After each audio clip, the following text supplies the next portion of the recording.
우리 하나님의 말씀 요한복음 1장 19절입니다. 유대인들이 예루살렘에서 제사장들과 레위인들을 요한에게 보내어 네가 누구냐 물을 때에 요한의 증언이 이러하니라. 요한이 드러내어 말하고 숨기지 아니하니 드러내어 하는 말이 나는 그리스도가 아니라 한데 또 묻되 그러면 누구냐 내가 엘리야냐 이르되 나는 아니라. 또 묻되 내가 그 선지자냐 대답하되 아니라. 또 말하되 누구냐 우리를 보낸 이들에게 대답하게 하라. 너는 내게 대하여 무엇이라 하느냐. 이르되 나는 선지자 이사야의 말과 같이 주의 길을 곧게 하라고 광야에서 외치는 자의 소리로라 하니라. 우선 23절까지 봉독해 드렸습니다. 요한복음을 왜 요한이 기록했나라고 하는 그 목적을 요한은 요한복음 20장 31절에서 너무도 명확하게 규명해 주고 있습니다. 이걸 보면은 자, 기록 목적이 있었죠. 요한복음을 기록한 목적이 분명하게 전해주고 있는데요. 그것은 바로 예수께서 하나님의 아들이시며 그리스도이심을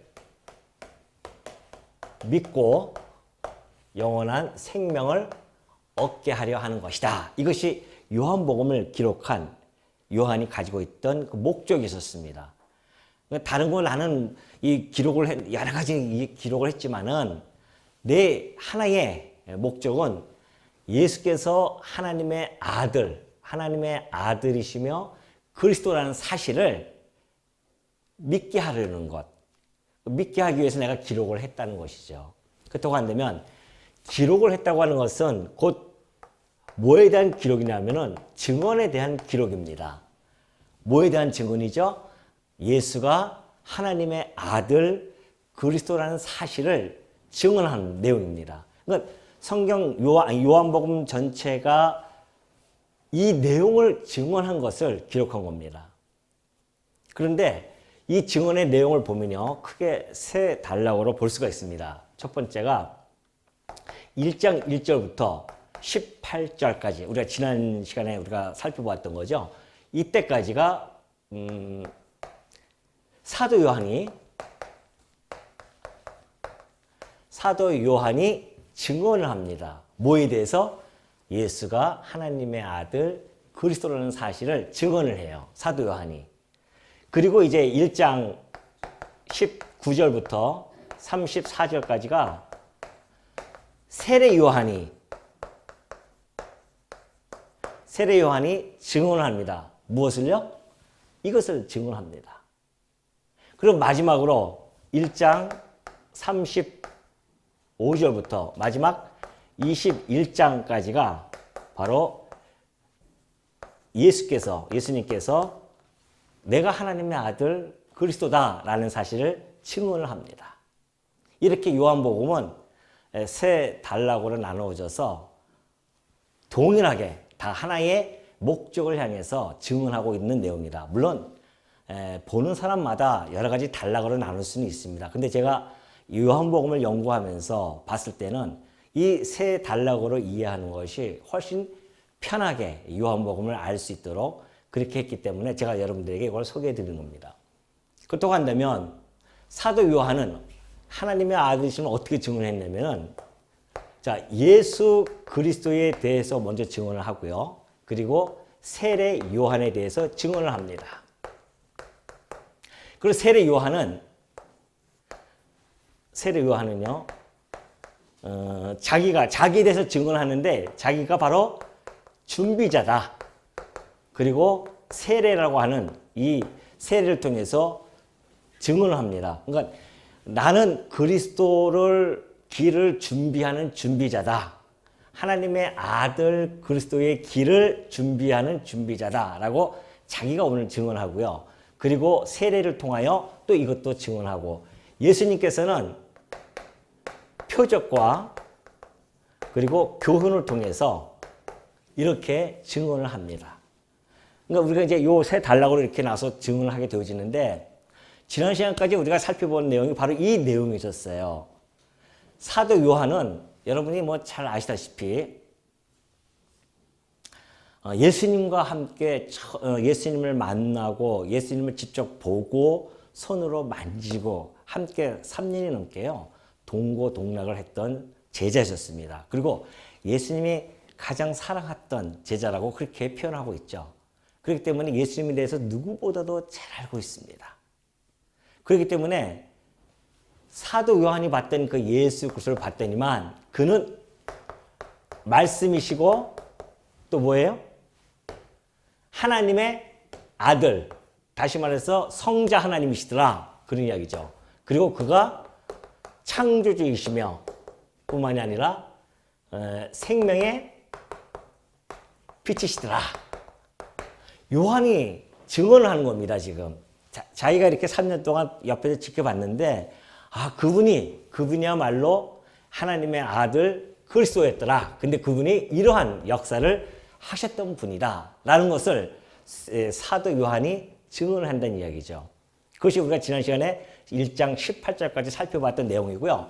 그리고 세례 요한에 대해서 증언할 때는 이 세례 요한은 바로 예수 그리스도를 증언하는 자인데 세례 요한은 생명의 빛, 이 빛이 아니라 바로 이 빛을 증언하는 자다. 그런 거죠. 그러니까 세례 요한은 이 하나님의 아들 그리스도를 증언하는 자지 그가 메시아가 아니더라 라는 것을 이 사도 요한이 보고서는 증언합니다. 그러니까 우리 이제 지난 시간에 1장 18절까지가 바로 이 내용을 공부한 겁니다. 그렇죠? 그래서 사도 요한이 예수에 대해서 얘기했고 세례 요한에 대해서 얘기했는데 사실 이 사도 요한이 이 내용은 1장 18절까지의 내용은 이 이후에 나타나는 모든 내용을 서문격으로 그렇게 정리해서 요약을 한 겁니다. 그러니 이제 요약을 해서 서문격으로 이야기했기 때문에 19절부터는 실질적으로 역사 속에서 일어났던 일들을 바탕으로 해서 하나하나 증언을 해가기 시작합니다. 그것이 오늘 우리가 이제 살펴볼 내용인데요. 바로 이 내용입니다, 오늘. 다음 시간에는 이제 세례에 대한 이야기지만은 오늘 세례 요한이 두 번째 단락으로 넘어가면서 하나님의 아들, 예수가 하나님의 아들 그리스도라는 사실을 그가 증언하게 되어지는데 바로 세례 요한이 자기에 대해서 증언을 해요.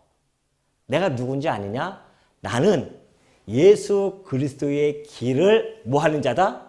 준비하는 자다. 내가 그리스도가 아니라는 것이죠. 자기는 준비자지 너희들이 생각하는 것처럼 여러 사람들이 세례 요한을 심중에 그리스도라고 생각하는 자들이 많이 있었습니다. 그들 향해서 단호하게 얘기하는 거죠. 나는 아니다. 나는 그의 준비자일 뿐이다. 라고 하면서 자기에 대해서 증언하면서 예수 그리스도를 증언하고요. 다음 시간에 이제 우리가 세례에 대해서 얘기할 때는 세례는 곧바로 예수 그리스도를 증언하게 되어지죠. 자, 오늘 우리는 이제 이 준비자에 대한 내용을 이야기하게 되어지는데, 자, 봅시다. 세례 요한이 역사의 전면에 등장하게 되어집니다. 근데 우리가 그러잖아요. 세례 요한이 등장한 것이 뭐 이렇게 중요할까? 우리는 예수 그리스도만 등장한 것이 중요하지 뭐 세례 요한까지 그렇게 우리가 살펴볼 내용이 있겠는가라고 생각하기 쉽지만은 그러나 우리가 예수님께서 말씀하셨던 그 성경의 해석의 틀에 의하면 해석의 틀이 뭡니까? 성경 해석의 틀이 언약과 성취라고 하는 해석의 틀이 있습니다. 이것을 예수님께서 말씀해 주셨거든요. 이 해석의 틀은요, 저자만이 이야기해 줄 수가 있습니다.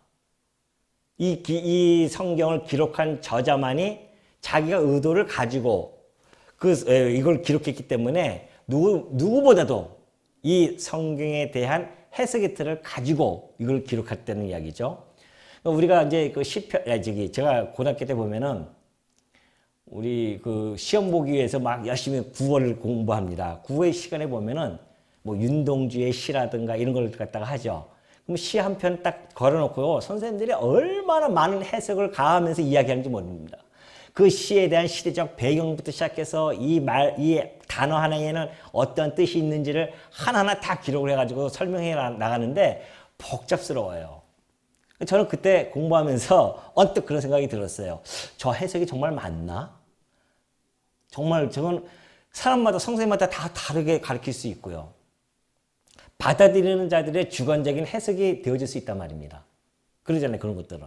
왜? 본인이 그것을 밝히지 않고 돌아가셨기 때문에 그렇습니다. 그럴 것이다라고 하는 해석을 가지고 있죠. 그 가수가 그 재미있는 이야기를 한번 하더라고요. 어떤 가수가 자기는 그런 의도를 가지고 만들지 않았는데 듣는 사람이 그걸 의도를 자기네 각자의 그 주관적인 의도를 가지고 듣더라. 그래서 그 노래는 만든 사람의 것이 아니라 듣는 자의 것이더라. 그런 이야기를 하거든요. 그건 세상적으로 봤을 때는 맞아요. 듣는 자들이 가지고 그것을 갖다가 해석하면서 자기 것을 만들어 나가는 것은 분명합니다. 그러나 성경은 그렇게 하면 안 됩니다. 하나님의 말씀은 각자가 듣는 해석에 따라서 만약에 그것을 받아들이게 되어지면 그래서 이어령 비어령 소리가 들리는 겁니다. 귀에 걸면 귀걸이, 코에 걸면 코걸이 해석이 되어질 수밖에 없죠. 성경은 하나님의 말씀이기 때문에 반드시 하나님이 해석의 틀을 주십니다. 너희들 마음대로 해석하지 마라. 주관적으로 해석하지 말라는 겁니다. 내가 객관적인 해석의 틀을 줄 테니까 그 해석의 틀에 의해서 해석을 하라. 그래서 예수님이 오셔서 하신 겁니다. 이 성경은 내게 대하여 증거한 것이다. 다시 말해서 언약이 되어진 것인데 나에 대한 언약이고 내가 오지 아니하였느냐. 그러니 성취에 대한 이야기다.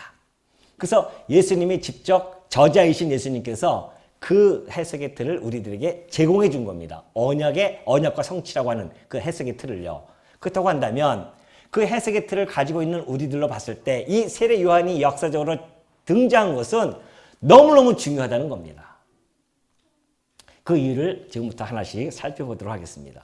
자, 이사야 40장 3절입니다. 한번 이거 보겠습니다. 이사야 40장 3절에 보면 자, 예수님이 오시고요. 여기 세례 요한이 등장합니다. 예수님 오시기 전에 6개월 전에 태어나셨죠. 그리고서는 곧바로 이제 등장하게 되어지는데 세례 요한이 등장하기 전에 이 세례 요한에 대한 예언이 있는데요. 이것이 바로 이사야 선지자와 말라기 선지자를 통하여서 세례 요한에 대해서 증언합니다. 예언합니다. 자, 인류 역사상 아담 이후로 태어나는 모든 사람들을 통틀어서요. 성경에서 예언된 자는 딱 두 분입니다. 물론 그분은 예수 그리스도시죠. 성경은 끊임없이 예수 그리스도에서 예언을 해주고 계십니다. 그러나 또 마치 새의 깃털처럼 한 부분, 지극히 작은 부분이지만 그 깃털과 같은 그 작은 부분이지만 예언이 되어 있는 자가 있었어요. 그분이 바로 세례 요한이었습니다. 이런 자가 없어요. 여러분 바울도 구약에 예언된 자가 아니잖아요. 하나님께서 물론 다 작정하고 준비했지만은 내가 어느 때에 바울을 보내서 성경을 기록하게 하고 이방인의 복음의 사도로서 글을 쓸 것이다라고 예언된 바는 없습니다. 베드로도 마찬가지고요. 그러나 세례 요한에 대해서는 예언이 되어져 있어요. 그러니까 예수님 외에 예언된 자는 세례 요한 외에는 없습니다. 그래서 예수님이 하신 말씀이에요. 여자가 낳은 자 중에 세례 요한보다 큰 이가 없다고 하는 이야기가 바로 거기에 있습니다. 오로지 유일하게 세례 요한만 예언이 되어 있습니다. 이것이 이사야서 40장 3절에 있는 말씀이에요.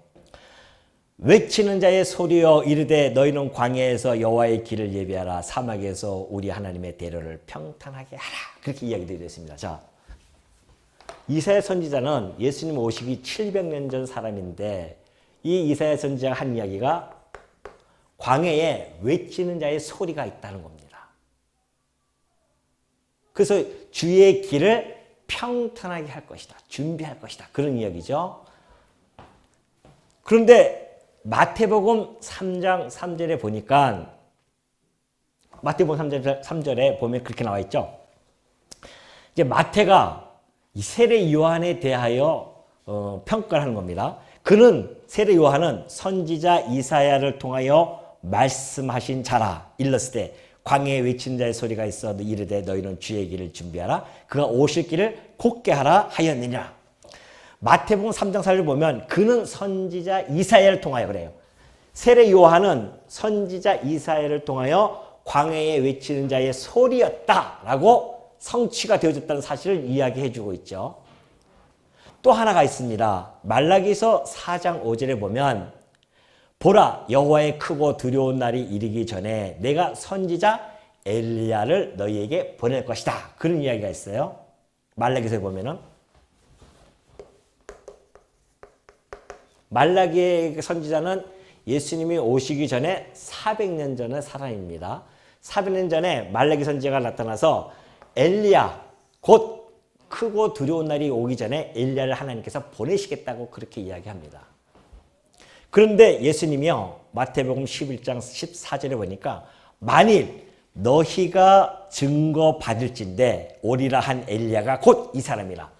예수님이 직접 말씀하십니다. 오리라 했던 그 엘리야가 바로 이 세례 요한이다. 그러니 이사야 선지자가 예언했던 그 이야기 소리, 말라기 선지자가 예언했던 그 엘리야, 그분이 바로 세례 요한이었더라. 그런 이야기입니다. 그러니 여러분 세례 요한의 등장이 아니고서는 예수님의 등장은 무의미합니다. 반드시 예수님이 등장하기 전에 세례 요한이 등장을 해야 됩니다. 그의 길을 준비할 자가 나타나지 아니하면 그거 누가 나타나서 내가 그리스도야 암만 얘기해도 우리는 믿을 수가 없어요.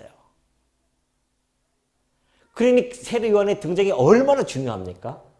예수님이 등장하기 전에 나타나야 된단 말입니다. 그런데 놀랍게도 예수님이 나타나기 전에 이 세례 요한이 구약의 예언대로 등장했습니다. 이 얼마나 놀라운 사건입니까? 우리 하나님께서 왜 신실하신가에 대한 부분을 우리는 이 부분에서 충분히 감지할 수가 있습니다. 하나님의 속성 중에 하나가 신실하심 아닙니까? 한번 예언한 것, 한번 언약한 것은 반드시 지키시는 분이십니다. 세밀하죠. 우리 인간들이야 밥 먹듯이 시건을 합니다. 그러나 우리 하나님께서는 절대 시건치 아니하시는 분입니다. 한번 이야기해놓고 잊어버린 분이 아니에요. 어떠한 이야기도 꽃은 마르고 풀은 시든다 할지라도 우리 하나님의 말씀에 영영이 쓴다고 하는 이야기가 바로 그 이야기입니다. 1.1억도 버려지지 않고 반드시 다 이루어질 것이다. 그래야 신실하신 하나님의 속성이 영광이 드러나기 때문에 그래요. 그러니 여러분 세례 요한이 드러났으니 우리의 가슴속을 얼마나 쓸어 담을 수 있겠습니까? 와. 그래서 등장한 예수가 그리스도가 틀림이 없구나. 여러분 예수님이 그런 말씀하셨죠. 율법과 선지자의 예언이 요한까지다 그래요. 많은 사람들은 이 말라기 선지자를 통해서 구약이 끝났다고 생각하지만 실상은요. 더 나아가면 세례 요한이 끝입니다. 율법과 선지자의 마침이에요. 세례 요한이.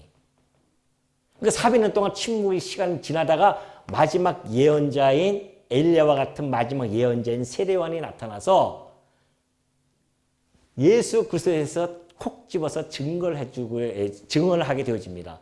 마치 어떤 거냐면은 자 제가 율법이라고 합시다. 이 몸이 이 율법이에요. 율법이 예수님이 오실 것을 방향을 딱 정확히 잡아줍니다. 이쪽 방향에 잡아줬어요. 그럼 선지서는 이 팔이에요. 팔. 선지서 이 방향이면 정확히 모르잖아요. 동서남북인지 잘 헷갈린단 말입니다. 분명히 이쪽을 방향을 잡았는데. 근데 선지서는 이렇게 그렇게 구체적으로 증거를 해줘요. 이렇게 방향을 잡습니다. 이쪽이야. 이쪽일 수도 있고, 이쪽일 수도 있는데, 이쪽을 딱 정확히 잡아준 게 선지서입니다. 근데 이렇게만 잡아준다고 잘 모르잖아요. 수많은 사람들이 있는데, 가가지고서는 이 사람이야 라고 손가락으로 찍어줘야 우리는 알 수가 있는 거죠. 그 손가락이 누굽니까? 세례 요한이라는 겁니다. 이해되시겠어요? 율법, 선지서, 그리고 마지막 손가락으로 정확하게 이분이 그리스도야. 이 손가락이 없으면 그거 잘 몰라요, 우리가.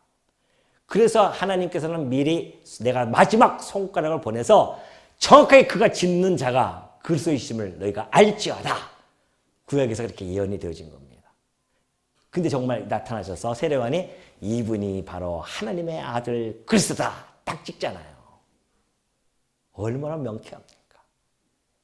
성경이 그렇게 명쾌합니다.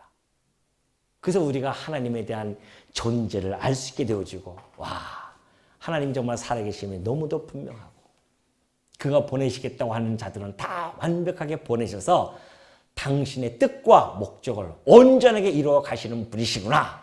이것을 우리가 더 확고하게 믿을 수 있게 되어지는 겁니다.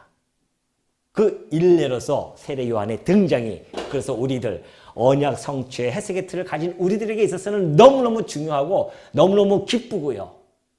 행복한 일이 아닐 수 없습니다. 하나님의 약속대로 그가 오셔서 드디어 예수 그리스도를 증언하는구나 라는 것을 우리가 알게 되어지기 때문에 그렇다는 것이죠. 자, 그러면 이제 본문을 한번 넘어가 보도록 하겠습니다.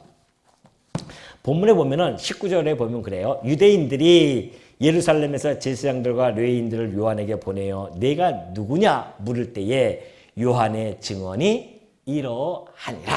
그래요. 여기서 유대인들이 보냈다고 하는 것은요. 유대인들이 지금 제사장들과 레위인들을 보냅니다. 여기서 유대인은 산헤드린 공회입니다. 그때 당시에 이 산헤드린 공회는요. 바리새인들, 서기관들, 사두개인들, 장로들 이렇게 해가지고 70명을 모아가지고서는 공회를 만듭니다. 이것이 유대인들의 최고 의결기관이에요.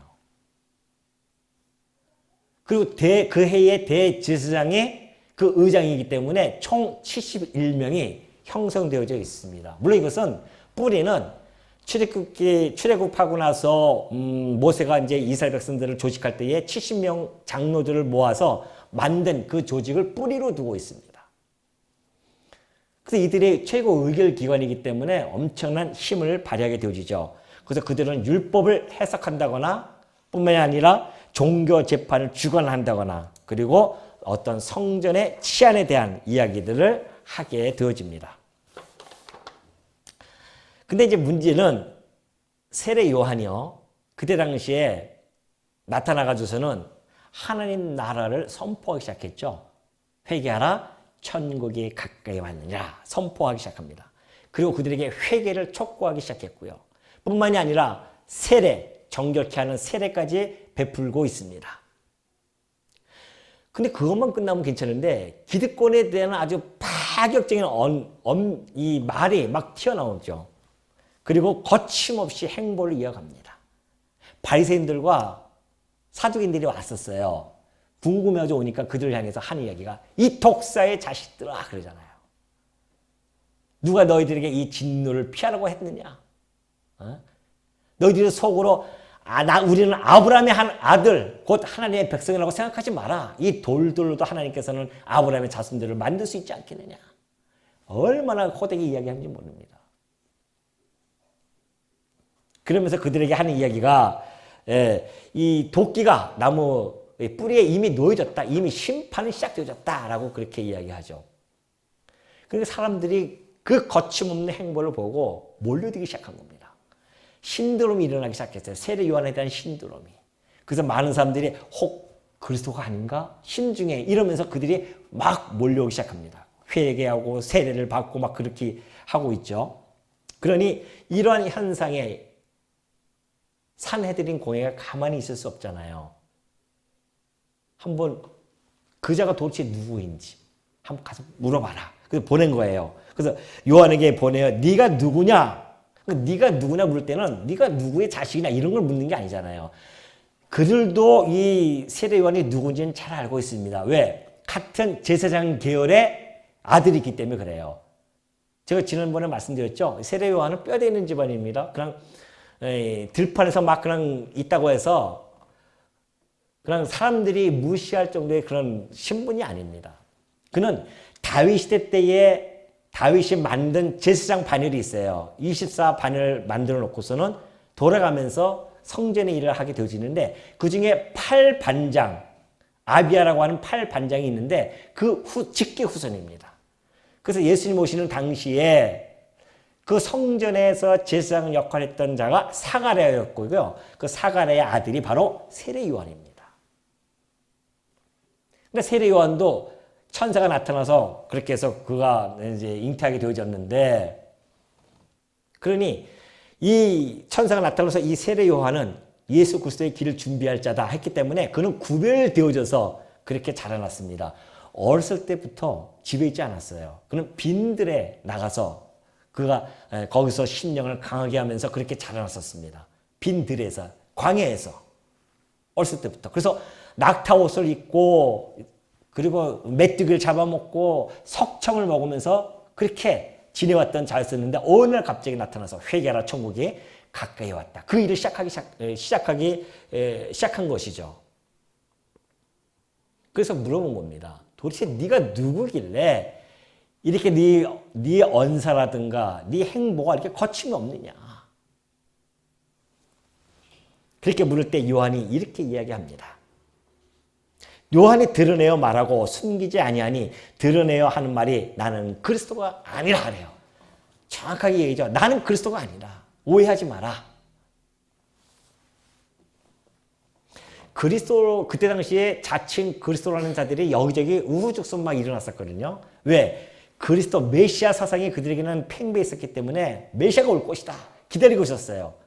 그래서 그 전에 드다라고 하는 자가 나타나서 자기 스스로 선전을 합니다. 그러니까 400명 정도가 따랐었습니다. 근데 그가 죽으니까 흐지부지 다 엎어졌어요. 그러다가 유다라는 자가 또 나타납니다. 유다라는 자가 나타나서 백성을 꿰어가지고 자기를 따르게 합니다. 그러다가 그 유다가 망하니까 또 다 없어졌어요. 그런 일들이 역사 속에서 계속 있었단 말이죠. 그 세례 요한도 그 중에 하나가 아니겠는가라고 그들이 은근히 생각하고 왔겠죠. 그런데 세례 요한은 나는 그리스도가 아니라 정확하게 이야기합니다. 그러니까는 또 묻되 그러면 누구냐? 네가 엘리야냐? 이르되 나는 아니라. 여기서 분명히 엘리야를 보낸다고 했고 예수님께서는 엘리야라고 했는데 세례 요한 자신은 나는 엘리야가 아니라고 그렇게 이야기합니다. 아까 얘기했듯이 말라기야 3장 1절에 보면 내가 내 사자를 보낼 것이다. 그가 내 앞에서 길을 준비할 것이다. 그렇게 되어 있거든요. 그리고 4장 5절에서는 선지자 엘리야를 너에게 보내겠다. 그가 그래서 왔단 말입니다. 그러니까 세례 요한은 엘리야이면서 엘리야가 사실은 아닙니다. 그럼 둘 다 맞는 말이에요. 왜 그러냐면 이 유대인들에게 있어서의 엘리야는요. 마지막 하나님 나라가 완성되어지려고 한다면 반드시 이 약속대로 하늘로 그대로 올라갔던 엘리야가 다시 내려올 걸 믿었었습니다. 구약적 엘리야를 그들은 생각했었어요. 엘리야가 불병거 말차를 타고 하늘로 올라갔는데 그대로 올 것이다. 그걸 기다렸습니다. 엘리야를. 그런데 그런 엘리야를 기다렸는데 요한은 너희들이 그렇게 기대했던 엘리야는 아니라는 것이죠. 왜냐하면 누가복음 1장 17절에 보면 이렇게 되어져 있습니다. 천사가 예언해요. 이 세례 요한이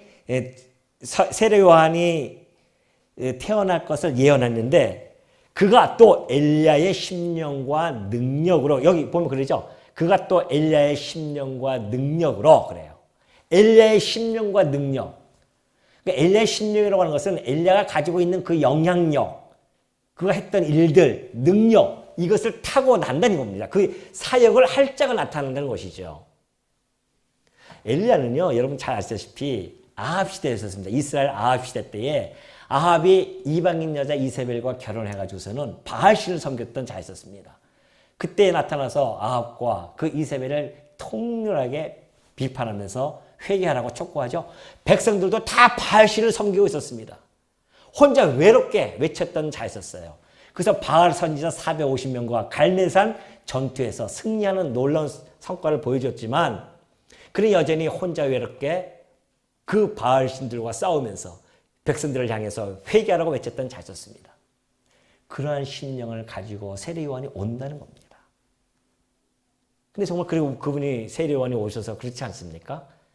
그때 당시에 헤롯과 그리고 헤롯이 자기 형수를 취했단 말입니다. 거기에 대해서 아무도 얘기 안 해요. 오로지 세례 요한만이 그 일을 잘못했다고 이야기하고 그것 때문에 목배임을 당하지 않습니까? 그리고 백성들을 향해서 그렇게 이야기하는 겁니다. 회개하라. 그러니까 엘리야의 심령과 능력으로 올 자가 반드시 나타난다. 그런 이야기했기 때문에 그 심령으로 왔다는 것을 보여준 거 있죠. 마태복음 11장 10절에 보면 기록된 바 보라 내가 내 사자를 내 앞에 보내리니 그가 내 길을 내 앞에 준비하리라 그래요. 반드시 예수님 앞에서 그 사자를 보내서 준비할 것이다. 그 길을 준비할 것이다. 그 엘리야가 와서 준비하듯이 그렇게 준비할 것이다. 라고 그렇게 이야기하죠. 그래서 마태복음 11장 14절 보니까 만일 너희가 즐겨 받을진대 오리라 한 엘리야가 곧 이 사람이라. 예수님이 직접 그를 들어서 얘기해 줍니다. 그 이야기는 이 사람이 바로 구약에 예언되어졌던 그래서 엘리야의 심령과 능력으로 와서 내 길을 준비할 자가 바로 이 엘리야였다. 이 세례 요한이었다. 그렇게 증언을 해 줍니다. 그러니까 예수님이 세례 요한을 증언해요. 예수님이 세례 요한을 증언함으로 말미암아 예수가 그리스도심을 증언하게 되어지고요. 세례 요한은 직접적으로 예수 그리스도를 증언하게 되어지고 서로 상호간에 증언함으로 말미암아 예수가 하나님의 아들 그리스도심을 상호간에 증언해 주는 내용이 바로 이 마태복음 11장 14절에서 잘 나타나주고 있습니다. 자, 그렇다고 하니까 그럼 엘리야도 아니냐? 또 물어요. 그럼 네가 그 선지자냐? 그래요. 그 선지자라고 하는 것은 그라고 하는 것은 헬라어로 호라는 건데 관사예요. 특정 딱 손집어서 특정 인물입니다. 그 선지자. 선지자가 너무나 많잖아요. 그런데 그런 선지자가 아니라 특별히 그 선지자. 왜냐하면 신명기에 보면 18장 15절에 보면 그래요. 내 하나님 여호와께서 너희 가운데 내 형제 중에서 너를 위하여 나와 같은 선지자 하나를 일으키실 것이다. 이제 모세가 이스라엘 백성을 모아놓고 하는 이야기가 하나님께서 너희를 위해서 나와 같은 선지자 하나를 세워줄 것이다. 나와 같은 선지자가 누굽니까? 모세와 같은 선지자. 다시 말해서 그 죄와 사망과 같은 그 애굽에서 건져낼 자. 그런 얘기죠. 그리고 율법을 받아서 너희들에게 내가 전달해 줬는데 그 말씀으로 직접 오셔서 너희들에게 전달해 줄 자. 그 선지자가 올 것이다. 그러니 그 선지자가 와서 올 때 말할 때 너희가 듣지 아니하면 멸망을 당할 것이고 듣는 자들에게는 구원이 이를 것이다. 모세가 했던 이야기였었습니다. 근데 정말 베드로가요. 오순절 성령이 강림하고 나서 그들에게 이야기할 때 그런 이야기 한 겁니다. 모세가 너희들에게 이야기하지 아니하였느냐? 나 같은 선지자 하나를 보내겠다고 하셨는데 바로 그때가 이때다. 그러면서 예수의 그리스도에 대해서 이야기를 하게 되어지죠. 그러니 그 선지자도 곧 그리스도를 이야기하는 겁니다. 나는 그 선지자도 아니다는 겁니다. 우리 예수님은요. 그래도 이 요한은 그 선지자냐? 네가 그리스도냐? 또는 네가 엘리야나 이렇게나 물어보기나 했지. 우리 예수님도 베드로에게 물어봅니다. 야, 세상 사람들이 나를 뭐라고 하느냐 했더니만 세례 요한이라고도 하고 엘리야라고도 하고 또 엘리야와 같은 예레미야와 같은 뭐 선지자들 중에 하나라고도 합니다. 오히려 더 격화되어져서 평가를 받았던 예수님이었습니다.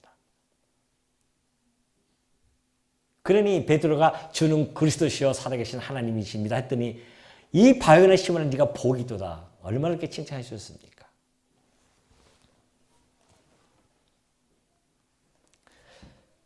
그러면서 이제 답답하죠 그들이. 그러면 도대체 네가 누구냐는 겁니다. 우리를 보낸 이들에게 대답하게 하라. 가서 분명히 얘기해 줘야 되는데 답답한 겁니다. 너는 내게 대해 무엇이라 하느냐? 너의 정체가 도대체 뭐냐? 네가 도대체 누구길래 이 시류를 거슬러 올라가서 이렇게 모든 백성의 마음을 흔들어 놓고 있느냐? 그 이야기입니다. 네가 누구길래? 네 배경이 누구길래? 그때의 세례 요한이 정확하게 이야기하죠. 나는 선지자 이사야의 말과 같이 그래. 나는 선지자 이사야의 말과 같이 예언되어졌던 것처럼 주의 길을 곱게 하라고 광야에서 외치는 자의 소리라. 정확하게 자기를 소개합니다. 주의 길을 곱게 하는 자다. 이 일이 얼마나 중요한지 아십니까? 주의 길이 곱게 한다고 하는 것은 주의 길을 어떻게 했다? 지금 굽어 있다는 겁니다. 왜 굽어 있었을까요? 주의 길이 왜 굽어 있었습니까? 주의 길이 뭡니까? 우리 주님의 길은 우리 하나님께서 깔아놨던 그 바른 길은요, 율법을 주셨잖아요. 율법을 주셨으면 그 율법을 받고서는 사람들이 율법 앞에 가서 뭐가 드러나야 됩니까? 내가 죄인으로서이다. 율법으로 내 죄가 드러나야 되는데 바리새인들이 그 율법으로 자기의 의를 성취하려고 했단 말입니다. 주의 길을 완전히 구분해버렸어요.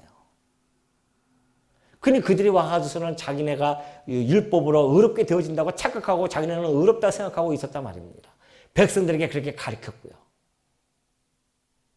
그렇게 되어지면 예수님이 올 이유가 있습니까? 없습니까? 없죠. 율법으로 의롭게 되어지면 되지. 뭐하러 예수님이 또 오셔가지고서는 그 어려운 십자가 사건을 왜 진행하냐 말이죠. 그게 예수님이 오셔서 하신 말씀이에요. 그때 당시에. 나는 의인을 구하러 온 것이 아니다. 죄를 구하러 왔다는 겁니다. 건강한 자는 의원이 필요 없지만 병든 자에게는 의원이 필요하지 않느냐. 나는 병든 자고 병든 자, 그리고 죄를 구하러 왔지 의인을 구하러 온 게 아닙니다. 그러니까 예수님이 오신 이유는 우리가 죄를 깨닫고 율법을 주어서 하나님께서 그 율법을 통해서 우리의 죄가 드러나서 우리의 죄를 깨닫고 어찌할꼬 했을 때에 그때 예수님이 짠 나타나셔서 내가 너희를 대신해서 죽고 너희가 나를 믿음으로 말미암아 구원에 이르게 해주겠다. 은혜의 영광을 찬송하게 하려고 은혜를 베풀어 주시겠다고 하신 것이 하나님의 길이었단 말입니다. 근데 다 굽어놨어요. 다 굽어놨어요. 계속 율법을 갖다가. 그래서 마지막 예언자인 세례 요한이 와서 그 길을 곱게 하는 겁니다. 아니다. 회개하라는 겁니다. 그래서 왜? 죄를 인정하라 너희들. 죄인은. 회개한다는 건 뭐예요? 죄를 인정한다는 겁니다. 회개하라. 회개해야 예수님이 십자가에서 죽는 것이 효력이 있지 않겠냐 너희들이. 그 길을 바르게 하러 세례요한이 와서 그래서 회개하라고 외친 이유가 바로 거기에 있습니다. 그 길을 곱게 하려고. 그래야 누가 필요해요? 회개하는 자들에게만 그리스도가 필요하단 말입니다. 회개하지 않는 자가 그리스도가 뭐가 필요해요? 자기가 의롭다고 생각하는 자들에게는 그리스도가 필요 없습니다. 그래서 이쪽에 하나님께서 이사야 선지 때부터 광야에서 외치는 자의 소리가 있어서 주의 길을 예비하는 것이 회개해서 아버지께로 다 돌아오게 합니다. 다시 돌아오게 해서 그들로 하여금 나는 손들고 오게끔 그 역할을 하는 것이 누구다? 세례 요한이었어요. 손들고 오게끔.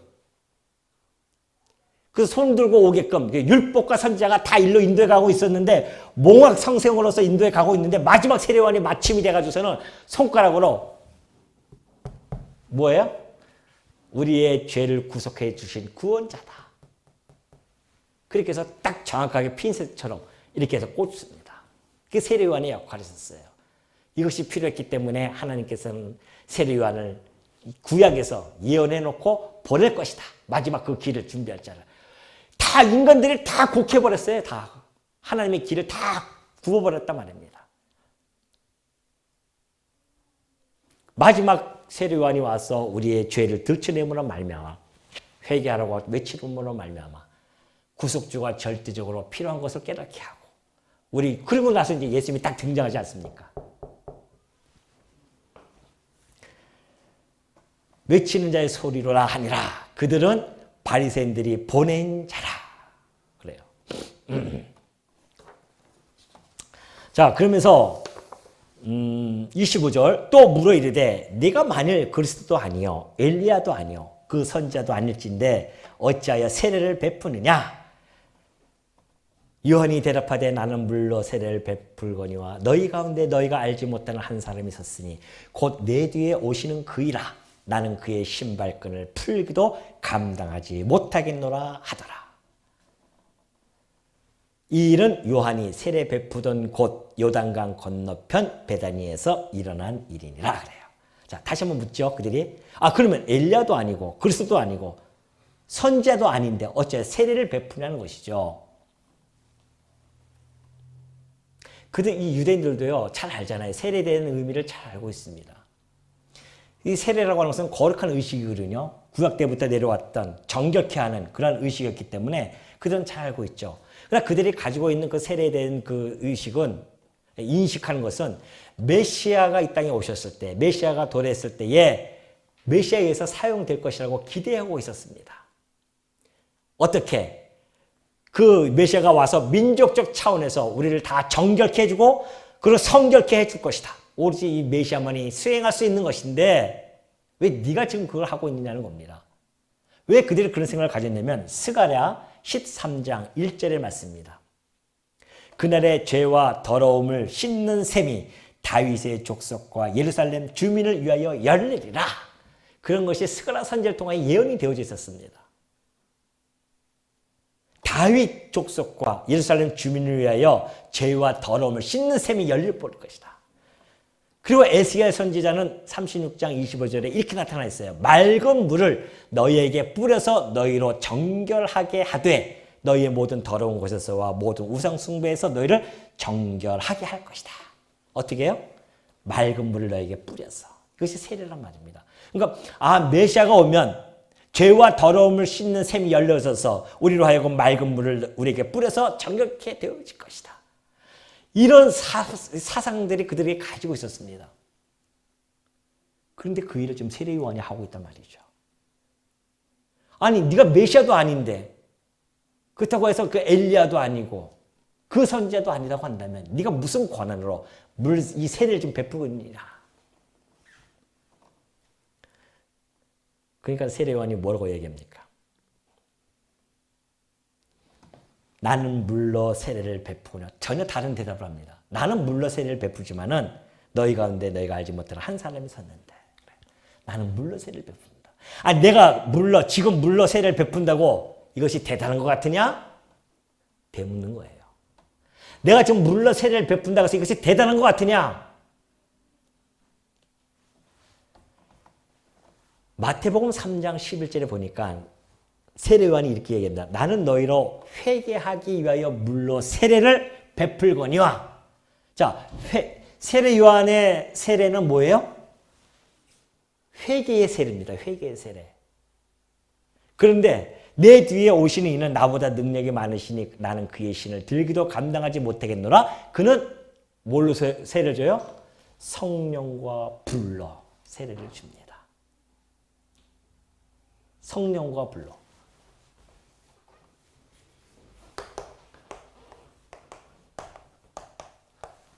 성령과 불로 세례를 줘요.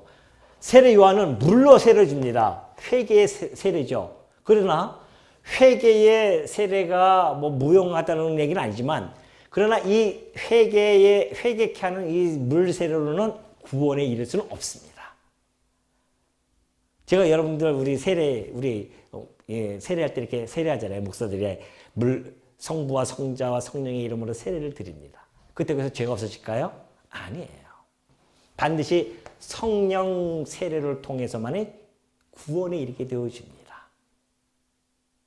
이 물 세례는 성령 세례에 있을 때만, 이 성령 세례가 있을 때만이 그 효력을 발생하는 거예요. 회개해서 물을 통하여 내가 죽고 그리스도와 함께 살아난다고 하는 그런 의미, 상징적인 의미를 가지고 있지, 실질적으로는 성령 세례를 통하여 우리가 중생되어지고 거듭나서 중생되어져서 하나님의 자녀가 되어지는 것입니다. 그래서 이 성령을 통해서 우리가 구속을 받게 되어지는 것이죠. 구속. 그런데 이 예수님께서는 세례 요한은 물 세례에 머물지만 예수님이 오셔서 성령 세례와 불 세례를 합니다. 불은 뭐예요? 심판이에요. 그래서 불 세례라고 하는 것은 이 그리스도만이, 내 뒤에 오신 그리스도만이 성령 세례를 통하여 우리를 구속해 주는 구속주이시고 불 세례를 통하여 심판에 가시는 심판주이시다. 그러니 내가 어찌 그와 비교할 수 있겠냐 말이죠. 너희들이 내가 좀 물세례를 준다고 대단한 것 좀 그렇게 얘기하는데 아니라는 겁니다. 내 뒤에 오시는 그리스도가 주실 그 세례는 구속주로서 심판주로서 이 땅에 오실 분이시다. 그러니 세례요한이 이 그리스도의 신발끈을 하나 맬 수 있겠냐 말이죠. 안 그래요? 신발끈을 맨다고, 신발끈을 푼다고 하는 것은 유대의 풍습이에요. 유대인들 그 자기네 집에서 가장 천한 종이 손님들이 오면요. 그때야 무슨 구두가 있었겠습니까? 아스팔트가 깔려져 있었겠습니까? 흙덩어리에 다 흙. 먼지 투성입니다. 한번 나갔다 오면은. 다 샌들 신고 다니니까. 그럼 들어오면 발이 얼마나 더럽겠습니까? 그걸 제일 천한 종이 신발끈을 풀어서 발을 씻깁니다. 근데 세례 요한은 자기는 그 신발끈을 풀기도 감당하지 못합니다. 누구를? 그리스도예요. 하시는 그 사역에. 그리스도의 사역의 우월성과 내 사역과는 전혀 비교할 수 없는 그분이시다. 틀림없잖아요. 자기가 준비자로서 예수 그리스도를 지금 증거하고 있단 말입니다. 자기를 증거하면서 그 증거가 간접 증언에 지금 예수에 대한 간접 증언을 세례 요한을 하고 있어요. 나는 그저 준비자일 뿐이지.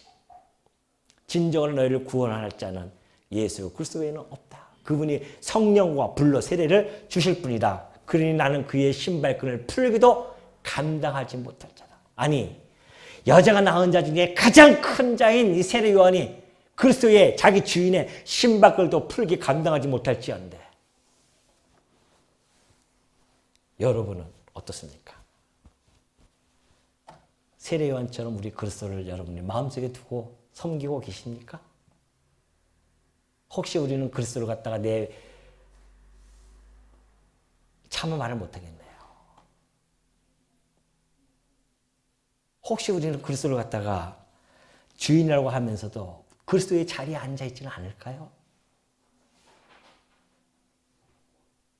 정말 우리는 신발끈뿐이 아니라 그 곁에도 갈 수 없는 존재였는데